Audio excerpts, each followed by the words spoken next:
to'la assalomu alaykum. Questions answers, ya'ni bunaqa videolar chiqarishni boshladim. Ya'ni bergan savollaringizga men savol-javob video qilib chiqaraman. Hamma savollaringizga mana shu mana shunaqa formatdagi videolarni bilib olasizlar. O'rmondaman. 2 may Latviya Rigadagi uyimdan 10 minut uzoqlikda bo'lgan o'rmondaman. Shunaqa obzorda olaman. Unda boshladik. Boshlashimizdan oldin description, описаниеga hozir kirasiz. Описаниеda men Telegram kanalimni qoldirganman. Va Telegram kanalimda eng birinchi masalan grantlar haqida bilaman yoki qanaqadir yangiliklar bo'ladi, programmalar bo'ladi, stipendiyalar bo'ladi. Va shunchaki masalan dumaloqchalardagi Latviyadagi yoki Yevropadagi hayotdan tasvirlar bo'ladi, ya'ni fikrlar bo'ladi. O'shalarni sraz bilib olsangiz bo'ladi. Описаниеga kirib Telegram kanalimga o'tib podpiska bosib qo'ying. YouTube kanalimga ham podpiska bosing. Bilaman, ko'pchilik ko'radi videom, lekin negadir podpiska bosmaydi. Juda ham muhim bu menga. Xuddi sizdagi boshqa talabalar u videolarni ochib ko'rishi uchun. Va Instagramimni ham qoldiraman. Instagram akkauntimga ham o'tib, birinchilardan bo'lib, hamma chunki ma'lumotlarni men YouTube'ga montaj qilib qo'yishga shunchaki ulgurmayman. Chunki YouTube formati boshqacha, unga alohida ishlov berish kerak, alohida o'tirib olish kerak.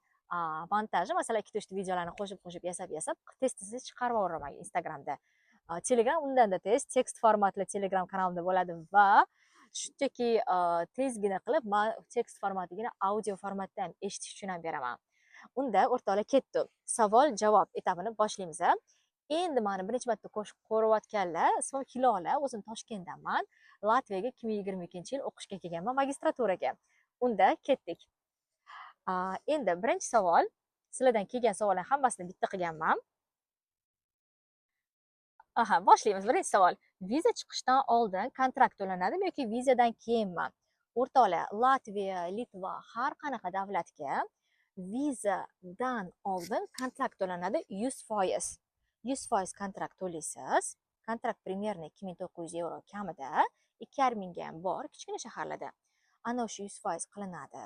Latviya, Litva o'sha davlatga hozirda jo'natyapman va Vengriyani qo'shsam kerak, xudo xohlasa, kelayotgan yil. 100% to'lanadi. Keyin sizga viza uchun taklifnoma beriladi va o'shan bilan siz viza olishga borasiz. Endi ikkinchi savol. Men ushbu savolga to'liq javob berdim. Demak, 100% kontrakt to'lanadi vizaga kirishdan oldin. Endi keyingi savol ham tug'iladi. Opa, o'qishga kirgandan keyin mabodo viza отказ bo'lsa, kontrakt qaytariladimi?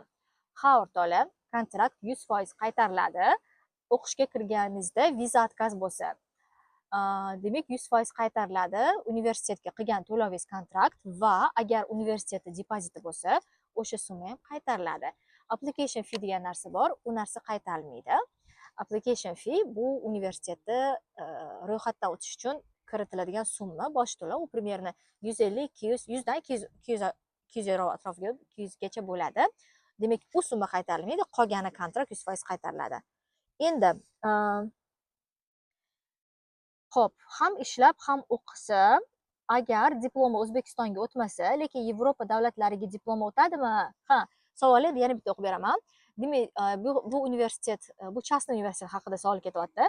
Частный universitetda ham o'qib, ham ishlasa bo'lar ekan degan savol keldi. Va uni diplomi O'zbekistonga o'tmasa ekan, ya'ni davlat korxonalariga o'tmasa ekan, byudjet organizatsiyalariga, deylik, ta'lim vazirligi, любой vazirliklarga, har qanday vazirlikga, maktab, universitetlarga ishga kiraman desa o'tmas ekan, lekin opa Yevropa davlatlariga diplom o'tadimi? Masalan, Latviyadagi yoki Litvadagi xususiy universitetga kirib bitirsam, albatta o'tadi. Har qanday частный universitet akkreditatsiya qilingan, xuddi Yevropadagi har qanaqa universitet beradigan ta'lim akkreditatsiya soatlarni ECTS kreditniy pointlar bo'ladi-yu, ana o'shalar bo'yicha demak diplomda yoziladi va u o'tadi va akkreditatsiya qilingan degani, demak universitet Latviyani ta'lim vazirligini tekshiruvlaridan o'tib, ana o'sha anaqa universitet maqomi berilgan va universitetlarning hamma saytida akkreditatsiya qilingan mana shu sanagacha deb yoziladi. Va u o'sha sanadan keyin har yili o'sha universitet to'g'rilaydi reytingini. Demak, o'tadi частный universitetlar har qanaqa Yevropani boshqa davlatlariga diplomi. AIC attestat tekshirishmi? AIC degani nima degani? O'rtoqlar, Latviyaga topshirsak AIC degan proses bor, Litvaga topshirsak SKVC degan proses bor va har bir davlat shunaqa protsessi bor. Latviyada aytsa, bu sizni attestatingiz yoki diplomingiz bo'ladi-yu universitetga yoki kollej litsey diplomingiz. Ana o'shani Latviya ta'lim vazirligi tekshiradi. Bu talabani diplomi haqiqiymi yoki fake qilinganmi? Buning uchun ministerstvoga bog'lanadi, ta'lim vazirligi O'zbekistonga bog'lanadi, O'zbekiston ta'lim vazirligi javob berish kutiladi. Maktab balkim vazirlik balkim maktab bilan bog'lanar, balkim Latviya ta'lim vazirligi to'g'ridan-to'g'ri o'sha maktab litsey bilan bog'lanar. Shunaqa bo'ladi va bu jarayon kamida bir xil talabalarimda 16 kunda chiqqan, boshqa talabalarimda 2 oyda chiqqan. Demak, 16 kundan 2 oygacha davom etadi. Bu AITS tekshiruv degani. O'sha AITS chiqqandan keyin siz kontrakt to'lab vizaga tayyorlana olasiz. Viza отказ chiqsa kontrakt qaytariladimi? Demak, uni javobini berdim. 100% qaytariladi. Vaqtli viza chiqsa Latviyaga erta kelsa bo'ladimi? Juda ko'p savol berishadi. Opa, hozirdan masalan deylar, martdan topshirsam-da, menda mayda yoki iyunda viza chiqsa-da, men uchib kela olaman Latviyaga, ani ishlab olib, ish topib olib, pul soqa qilib olib. Yo'q, bo'lmaydi. O'zi vohlidan viza chiqqan degan narsa yo'q. Qarang, o'qish o'zi sentyabrdan, top mintalilarda, chastnilarda oktyabrdan. Voy, yashil lila uchib yuribdi. Voy. Yashil liladan qo'rqaman. Yashil lila. Xo'p, o'rmonda shunaqa bo'lar ekan olish. Keyin shamol bo'lganicha uchib kelyapti-da ular. Keyin o'qish sentyabrdan bo'lsa topda, chastnida oktyabrdan bo'lsa, siz chastnilarga 1 oy oldin kela olasiz. Sentyabr 10-larda, 5-larda. Lekin unaqa avgustdan kelib olish degan narsa yo'q. Avgustdan kelib olishingiz uchun ham sizga universitet sharoit yaratib bermaydi. Chunki biladi, universitet sizga vohlidan taklifnoma qilib bersa, vizaga dokument topshirganingizda, iyul-sida topshirsangiz, unda отказ olasiz. Mumkin emas, posolstvo отказ beradi. O'qish oktyabrdan bu qanaqasiga iyul oyidan kelmoqchi. Demak, buni maqsadi o'qish emas. Demak, posolstvo ham aytadi, demak, bu talabani o'qishi maqsadi o'qish emas deb va universitet ham sizga demak beradi. O'sha viza chiqish uchun viza приглашенияni, demak, ta'lim boshlanishidan, demak, chastnilarda boya aytganimdagi oktyabrdan anaqalarda top universiteti sentyabrdan. Demak, siz ertaroq kelsangiz bo'ladi. 10-15 kun erta. Undan voqli erta emas. 1-2-3 oy oldin erta mumkin emas. Viza отказ chiqadi. O'rtoqlar, bilasizmi hozir nima bo'ldi? Mikrofonim ishlamay qolibdi va 12 daqiqali video yozibman-da. 12 daqiqalik zo'r javob berdim-da savollarga-da. Yozilmabdi ovoz. Jalqa bo'lib ketdi. Chunki baribir birinchi yozganingizda birinchi yozganingizda chiqadi-yu, shu hasharotlardan qo'rqaman. Hasharot emas, vetka tushdi. Birinchi yozganingizda zo'r chiqadi-yu savol javoblar. Yozilmabdi. Endi men buni qarab turaman, stop qilib. Xo'p, juda ko'p hali savollarimga javob bor ekan, savollaringizga javoblar. Yangitdan yozaman. Opa, bakalavrga yosh chegarasi qanaqa? Bakalavrda yosh chegarasi bormi? Bakalavrda yosh chegarasi bakalavr o'zi ovuradi, 40 yosh bo'lsangiz ham, lekin prosta viza chiqmaydi-da, shunaqasi bor. Lekin bakalavrda 29 yoshli talabalar ham kelganlari bor, 29 yoshda. Keyin meni o'zim talabam 26 yoshda bakalavr vizasini olganmiz va kelganlar. Endi bakalavrga primerni 26 ni reja qilavering, magistraturaga primerni 32 ni reja qiling, 32-33. Nima bo'ladi bakalavr topshirsa? Qanaqa qiyinchiliklar bo'lishi mumkin? Bakalavrda 29 yoshli talabalarni hatto posolstvo telefonli zvonokka qoniqmasdan chaqirib speaking o'tkazgan, yuzma-yuzda, face to face. Bari yosh katta-yu, unga aniqlashtirish kerak, haqiqatan o'qish ketyaptimi yo'qmi. Shunaqa. Bilingki, 26-27 yosh bo'lsangiz, sizda ancha viza intervyusida viza siqadi, ko'proq gaplashiladi. 26 yoshli talabam bilan yarim soat gaplashilgan telefonda, yarim soat. Hamma narsani ikirch-ikirchga so'rashganda. Speakingi zo'r bo'lishi kerak. 26-27 yosh bo'lsangiz, такой speaking bo'lishi kerak. Unda отказ olib qolasiz-da. Demak, primerni bakalavrga yosh 26 deb olamiz. Bakalavr anaqa yosh chegarasini 29 yosh bo'lsa ham topshiramiz. Ya'ni nima qilamiz? Sizni sindiribdi, balkim 29 aytdim-ku, 29 da olganlar bor-da. Va magistr bo'lsa 33-34 plan qilaveringda. Speaking kuchli bo'lsa. Va to'g'ri universitetga topshirishimiz kerak. Unaqa bo'lsa top mintalik yaxshisi.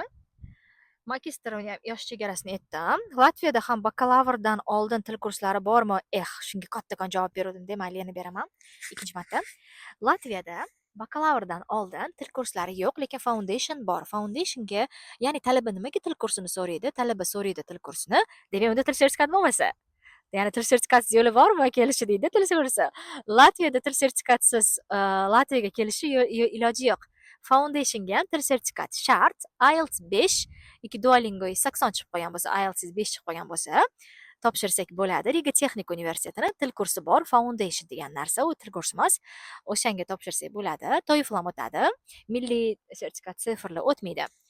Demak, Foundation bu 2500 euro 2025-yili narxi. Top mintalaga kirgan universitet bitirganingizdan keyin sizga 1 yildan keyin hech qanaqa IELTS Duolingo bermaydi. Shunchaki siz o'sha universitetda bakalavrini davom ettira olasiz o'shandan keyin. Mana shunaqa foundation. Endi Litvada til kursi bor. Ha, u yoqqa til sertifikati shart emas, lekin u yoqqa B1 darajada kamida bilishingiz kerak. Agar siz A1, A2 bo'lsa va u yoqqa topshirib ko'rsangiz, siz shunchaki pulingizni osmonga sovurasiz. Intervyusidan ular qattiq olishadi. B1 darajada siz u yoqga ABC dan o'rgatishmaydi. Demak, o'sha Litvaga borsangiz, siz уже 1 yildan keyin B2 darajada bo'lib, ta'limni ingliz tilida olib ketadigan darajada bo'lishingiz kerak. Ya'ni B1 darajada unda kerak, til sertifikati shart emas, lekin speakingingiz yaxshi bo'lishi kerak. Litvada 2800 euro 2025-yil narxlari. SMK degan частный universitetda, Litvani poytaxti Vilnyusda joylashgan. Til kursi Latviyada foundation bor va til sertifikati shart. Litvada til kursi bor va B1 darajada ingliz tilini bilishi shart. 1 yil davom etadi ikkalovida ham. Keyingisi. Opa, til kursiga intervyu bormi? Albatta, til kursiga intervyu asosida qabul qilinasiz. Ikkala holda ham. Foundationga ham onlayn intervyu bo'ladi va Litvaga ham onlayn intervyu bo'ladi va ikkalovidan o'tgan ikkitasidan ham, intervyudan o'tganingizdan keyin bo'ldi. Hech qanaqa test bo'lmaydi. Keyingi savol: talabalar uchun uy-joy, ovqat, transport xarajatlari qanaqa? O'rtoqlar, talabalar uchun yashash примерно 200 euroga tushadi hostelda. Boshda kelganingizda o'sha hostelga joylasam sizni. Keyin endi uy-joy masalasida agar kvartirada tursangiz, ba'zi talabalar 2 kishilik kvartira 4 kishi turadi, 100 eurodan to'laydiganlar bor. Ba'zilar kvartirada, xonada bir o'zi turib, chiroyli joyda turib 200-250 to'laydiganlar bor. O'zingizga bog'liqda. Masalan, men bitta o'zim turib 300 euro to'layman. Shahar chekkasida yashayman, mana ko'rasiz, o'rmon yaqin joyda, o'rmon markazida, o'rmon bo'lmaydi-yu. Shahar chekkasida turaman. Keyin boshqa o'rtog'im masalan shahar markaziga yaqinroq joyga oyiga 450 euromi to'laydi-da. 2 kishi turadi singlisi bilan masalan. Transport 12 euro skidkada проездноylar bir oyga. Ovqat men masalan o'zim shaxsan 150 euro xarajat qilaman. Boshda kelgan talabalarim menga opa 100 euro degan, boshqa talabam 27 yoshli 300 euro degan menga. Hammani yeyishi har xil, porsiyasi har xil, yeydigan narsasi har xil. Demak, men o'zim shaxsan 150, siz примерно uni ham 200 deb olasiz. Shunda oyiga kamida 400 euro расход qilasiz. Yeb ichish, yashashingiz, проездноylarga 400 kamida-da. Dalshi undan kamroq ishlatishingiz ko'proq o'zingizga bog'liq. Minimal budjet bilan yashash mumkinmi? Ha, boya aytganimdek, 4 kishilik kvartirada 6 kishi, 8 kishi yashasangiz, minimal budjetga yashaysiz va yashayotganlar bor. Masalan, hindlar, ba'zi o'zbeklar shunaqa yashashadi. Endi juda ko'p so'raladigan savol: opa, Latviyada grant bormi? Latviyada bakalavr uchun grant faqatgina bakalavr uchun 1 yil o'qiganingizdan keyin Latviyada topshira olasiz. O'zbekistondan turib masalan grantga topshirish Latviyada iloji yo'q. Uning uchun kelasiz, Latviyada o'qiysiz va Latviyani bakalavr uchun yiliga 5000 yevrolik grant bor. Shunda 500 euro oyiga tushadi. Alohida yana video chiqaraman bu narsaga, chunki ko'p so'raladi va alohida to'xtalib o'taman. Magistraturagacha grant bormi? Magistraturaga grant bor va O'zbekistondan turib topshira olamiz. Deadline 1-aprelgacha 6000 yevrolik Latviyani davlat granti bor. Sizga 600 eurodan oyiga beriladi, lekin kontraktni to'lashingiz kerak. Baribir. Siz O'zbekistonda bo'lsangiz va diplomingiz уже qo'lingizda bo'lsa, biz Latviyani grantiga, davlat grantiga topshira olamiz. Deadline eslatib o'taman, 1-aprelgacha. 2026-yilga biz bemalol harakat qilsak bo'ladi. Buning uchun menga уже noyabrdan yozishingiz kerak. Uning uchun til sertifikatingiz обязательно bo'lishi kerak, 6 bo'lishi kerak. Grant haqida menimcha savolga javob berdim. Demak, bakalavr uchun 1 yildan keyin, magistr uchun kelmasidan oldin topshirsak bo'ladi. Magistrga kelib bo'lgan bo'lsangiz, unda 1 semestr o'qiganingizdan keyin topshiramiz, o'sha fevraldan topshiramiz. O'rtoqlar, keyingi savol sizlarda ko'p keladigan savol. Opa, o'zi Latviyaga kelguncha qancha rasxod ketadi? Menimcha juda yaqin qilsam juda ko'p eshitiladi. Mayli, bundoq qilishman. Расход qancha ketadi? Расход kontraktingiz примерно 3000 yevro deylik, kamida yoki 2,5 deylik. Kichkina shaharda 2,5. 3000 Rigada. 3000 desak, undan tashqari application fee to'lanadi 100 yevrodan 200 yevrogacha universitetga qarab. Keyin u narsa to'lanadi nima uchun? Universitet dokumentlaringizni qabul qilib, ta'lim vazirligiga jo'natib tekshirishi va intervyu uchun. Keyin undan tashqari kontraktdan tashqari universitet topga kirgan bo'lsa, depozit to'lanadi 250 yo 500 yevrogacha. Keyin agar частный bo'lsa, u narsa yo'q, depozit yo'q. Keyin viza to'lovi 125 yevro, viza markazga qilinadi. Страховка qilamiz 30 yevroga. Bilmadim, ba'zi konsultatsiyalar uni 100 dollardan sotadi. 3 oylik страховка va 100 dollar juda qimmat narxda. Chunki kelganingizda baribir uni 1 yillik qildirasiz, yangitdan pul to'labda. Agar sizga страховка arzon kerak bo'lsa, menga murojaat qilinglar. Men sizga o'zim 30 yevroga страховкani qilib beraman. Qo'rqmanglar, vizaga o'tadi. Mani 20 ta talabam o'zim 20 ta talabamga hammasiga shu страховкani qilaman va u narsani men albatta tekshiraman va Latviyada ham страховка vizaga kerak desa, o'sha to'g'ri страховка beradi. Uni kerakli summalar bor-da. Mana shu summadan kam bo'lsa, отказ chiqadi. Summa покрытия именно o'sha kerakli summani покрывать qiladi. Demak, страховка summasi ketadi 30 yevro. Keyin bank statement ketadi. Bank statementga ko'pchilik talaba qo'rqadi, opa, bank shot nech pul kerak, menda summa yo'q-ku deb. Qo'rqmang, u narsa sponsor orqali hal qilinadi. Sponsor o'zini summasini qo'yadi va sizga o'sha spravka olib beriladi. Hammasi haqqoniy bo'ladi. Real sizga shot ochilib beriladi. Shunda bank shotga sizga atigi 100 dollar ketadi. Uni u odam bor, qidirishi shart emas. Yotoqxona depoziti, agar hostelga joylashsak, yotoqxona depoziti 200 yevro to'lanadi va bilet примерно 4 million atrofida bo'ladi, 4 million tepasi, 400 yevro atrofi va plus mana komissiyam. Shunda sizga kontraktdan tashqari 1200 dollar atrofi ketadi. Kontraktga 1200 qo'shasiz. Общий qancha ketadi degan savolga javob olish uchun.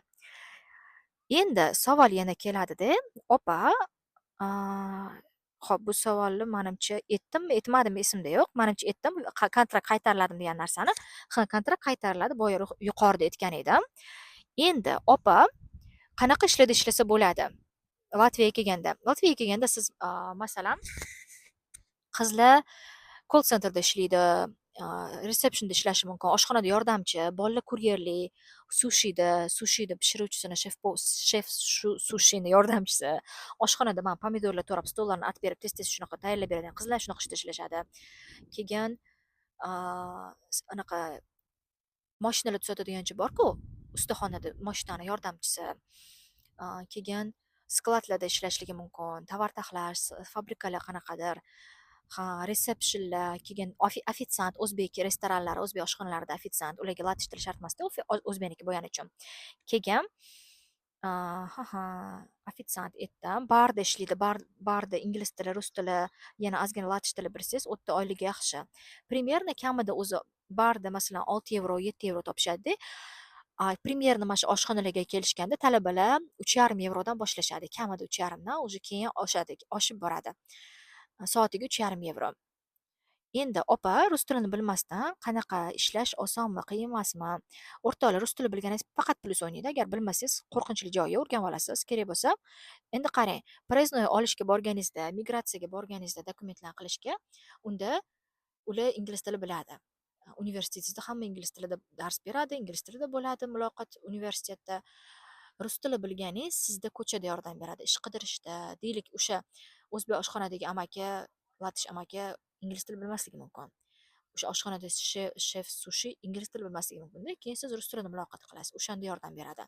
Masalan, bitta talabam, 18 yoshli talabam kelgan. Samarqandlik, ular ishga joylashganlar. Opa, men hozir bitta o'zbek kabobxonada ishlayapman.